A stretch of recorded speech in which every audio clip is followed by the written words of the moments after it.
We got a tweet from Mario Knopfler. He says, Joe Rogan endorses RFK Jr. Quote, he's the only one that makes sense. We'll play the clip for you. I don't know if it was like a direct endorsement, but it's basically what Joe is saying. That's politics. They do it on the left. They do it on the right. They gaslight you. They manipulate you. They promote narratives. And the only one who's not doing that is Robert F. Kennedy Jr. You a fan? Yeah, I am a fan. Yeah, he's the only one that makes sense to me. He's the only one that he doesn't attack people. He attacks actions and ideas, but he's much more reasonable and intelligent. I mean, the guy was an environmental attorney and cleaned up the East River. I mean, he's a legitimate guy. You know, before anybody started calling him an anti-vaxxer, which I thought he was too. I thought he was this nut, this like conspiracy theorist nut, until I read his book. I read The Real Anthony Fauci, and I'm like, what is it? How much of this is real? These health organizations, insane amounts of money, and then also the government is in on it, and also the number is that these guys made off of these products. Well, okay, I think we hit the point that he was making with RFK Jr. I'll tell you what I really think. I think Joe Rogan cannot endorse Trump. Mm-hmm. He's going to have to watch out from the tweets from Cat Turd. Cat Turd might be coming after Joe Rogan pretty soon. Will be meaningless. I think Joe Rogan's audience is too big, and I know a lot of people who are liberals who watch him.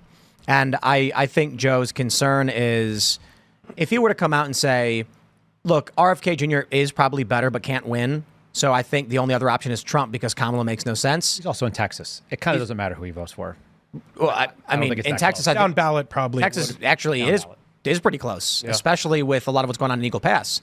But that being said, if Joe were to come out and endorse either candidate, it's going to have a massive negative impact on the entirety of his business. Mm-hmm. And I think he's taken the Michael Jordan route of conservatives buy shoes too, which is play the neutral road. Don't endorse anybody. RFK Jr. is safe because he's not really in the game. And I don't think it's.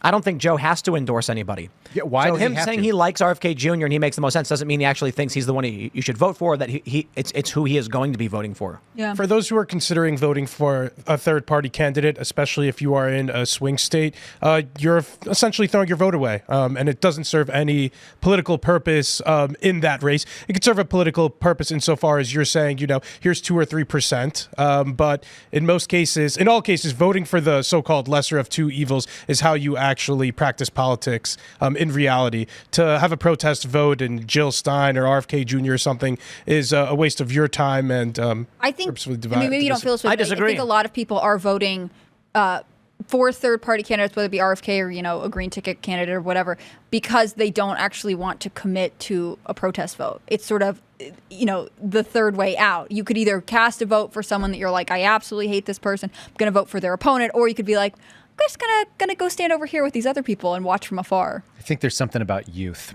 So I saw Kyle Rittenhouse get kind of raked over the coals for saying he wants to write in Rand Paul. There's a couple things. Ron Paul. Yeah. Sorry. The story is that when you're younger, you have less skin in the game. You don't have kids. You may not be married. You may not make as much income. And so you can be more idealistic. You can be a single issue voter. You can stand on principles and think it matters. As you get older, you get a little bit more pragmatic. You start realizing that outcomes are a little bit more important. So maybe you have a little bit more skin in the game. You understand maybe you're making more money and the realistic outcome changes. But I don't want to live in a country where if you say, hey, I don't agree with you politically, I want to vote for somebody else, that we have to cancel you, because that's gross to me. Because I grew up in the 80s and we didn't do that. And we didn't do that in the 90s either. Like, there were people that were friends that voted for, that didn't vote for Bill Clinton and they still got along. Mm-hmm. You don't have to vote for the party that your friends do if we want to live in a reasonable America. So, I don't, honestly, and are you looking to Kyle Rittenhouse for political advice? I'm not. I might look to him for how to use the forward assist on an AR under stress. He did a good job with that. But at the end of the day, he's not making any decisions for me. I just think it's weird that we go and cancel people over that stuff.